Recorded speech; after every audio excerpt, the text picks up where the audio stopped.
अस्सलाम वालेकुम व्यूअर्स, मैं हूं आपका होस्ट अब्दुर्रहमान और आज डिस्कस करेंगे एक इंतहाई खुशाइंद खबर कि हुकूमत पाकिस्तान अगले साल कतर से की गई LNG डील को रीनिगोशिएट करने जा रही है। जी हाँ, हमने सन 2016 के अंदर कतर से LNG कार्गोज लेने की जो एक डील की थी उसे 10 साल बाद रीनिगोशिएट किया जा सकता है। तो अगला साल 2026 उसका 10वां साल होगा। इस साल उम्मीद है कि हम इस महंगी गैस को रिनेगोशिएट करके सस्ती करवा पाएंगे।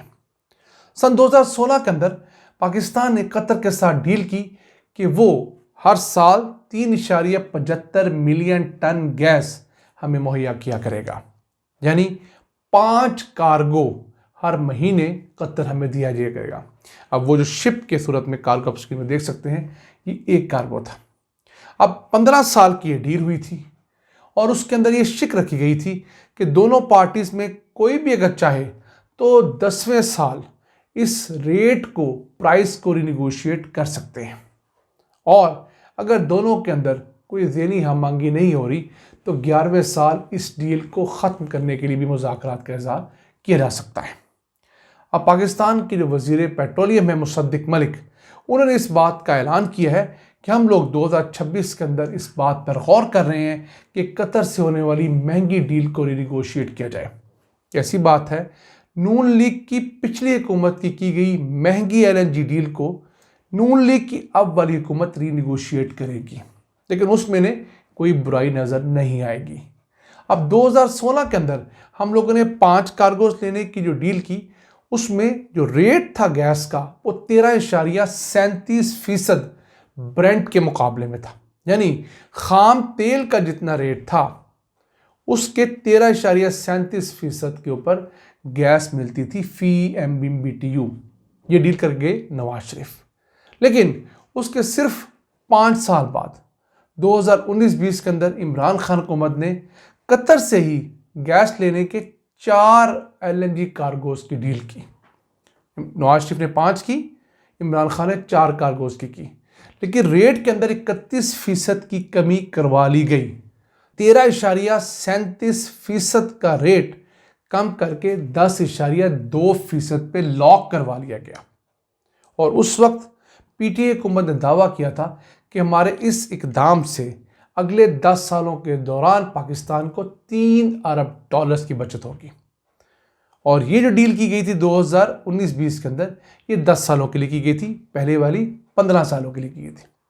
तो $3 अरब कुछ छोटी अमाउंट पाकिस्तान के लिए नहीं है, लेकिन 2016 के अंदर जब हमने गैस का पहला मुआहदा किया तो बताया गया कि पाकिस्तान के अंदर लगे हुए जो फर्नेस ऑयल पे चलने वाले पावर प्लांट्स हैं, उनके अंदर फर्नेस ऑयल बहुत महंगा पड़ता है। हम उन महंगे फर्नेस ऑयल के पावर प्लांट्स को चलाने की बजाय गैस वाले पावर प्लांट्स को अगर LNG पे चलाएंगे तो हमें हर साल $1 अरब की बचत होगी। वेल गुड, होना तो ये चाहिए था, लेकिन अब हालात ये हैं कि हम हर साल तकरीबन $4 अरब की LNG गैस दुनिया से इंपोर्ट करते हैं। कितने की? हमने पिछले साल $4 अरब की गैस इंपोर्ट की है।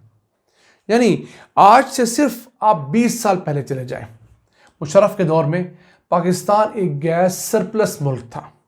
हमारे पास ज़रूरत से ज़्यादा गैस थी और उस गैस को कंज्यूम करने के लिए और पेट्रोल का इंपोर्ट बिल घटाने के लिए हमने मुल्क के अंदर CNG स्टेशंस बनाने के को 3,300 लाइसेंसेस जारी किए।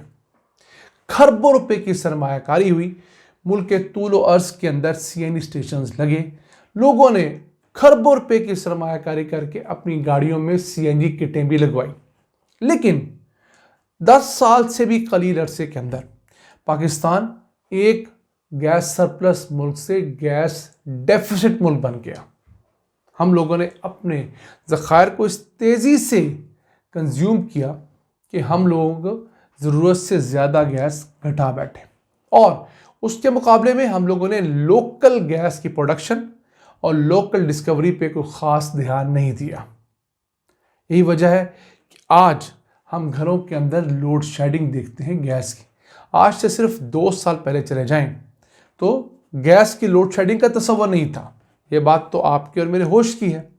फिर आहिस्ता आहिस्ता हुकूमत ने पाकिस्तान में गैस की लोड शेडिंग शुरू की और फिर अब तो ये रूटीन मैटर बन गया है कि आपको नाश्ते के टाइम पे गैस मिलेगी, दोपहर के खाने के टाइम पे 2-3 घंटे गैस मिलेगी और फिर शाम को 5 बजे से लेकर 10 बजे तक आपको गैस दस्तयाब होगी।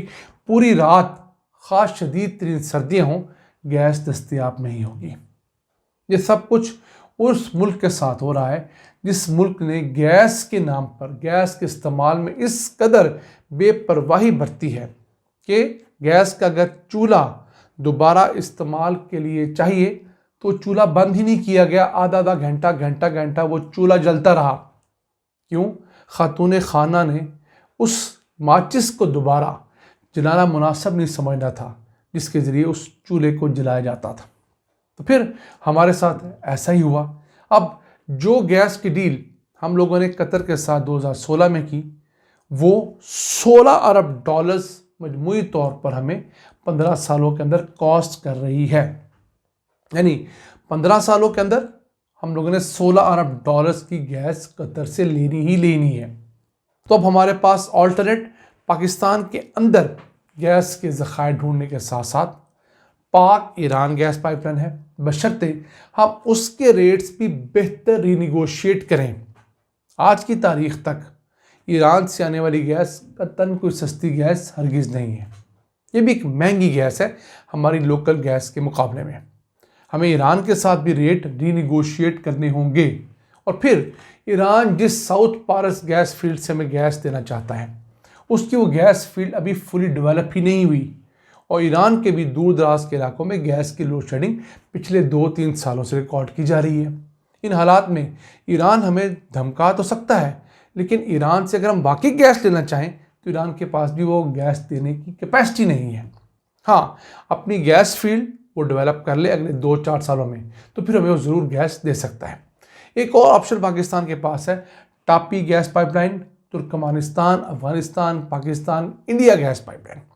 इसके ज़रिए तुर्कमानिस्तान की गैस फील्ड से अफगानिस्तान के रास्ते गैस पाकिस्तान आएगी और पाकिस्तान के रास्ते इंडिया भी जाएगी। ये जो पाइपलाइन है ये अमेरिका की बहुत मंजूरी नज़र है। अमेरिका की ख्वाहिश है कि पाकिस्तान ईरान से गैस लेने की बजाय इस टापी गैस पाइपलाइन से गैस ले, लेकिन टापी गैस पाइपलाइन वाली जो गैस है ये भी हरगिज़ कोई सस्ती नहीं है। यानी आज की 21वीं सदी में सस्ती चीज़ों का रवाज ख़त्म हो गया है। हमने जो मज़े लेने थे वो ले लिए हैं, अब हमें मार्केट रेट देना होगा।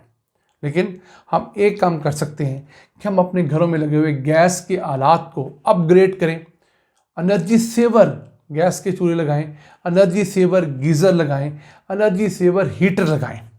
यही एक ऐसा ज़रिया है जिसके अंदर हम थोड़ी गैस इस्तेमाल करके ज़्यादा हरारत दे सकते हैं, अपनी ज़रूरियात पूरी कर सकते हैं और अपने जेब के ऊपर भी पड़ने वाले बोझ को कम कर सकते हैं। नाज़रीन, ये था आज का एपिसोड। हम उम्मीद आपको पसंद आया होगा। अपने सजेशंस, अपनी आराज़ से हमें आगाह रखा करें। अपने मेज़बान अब्दुल रहमान को इजाज़त दीजिए। अल्लाह निगहबान।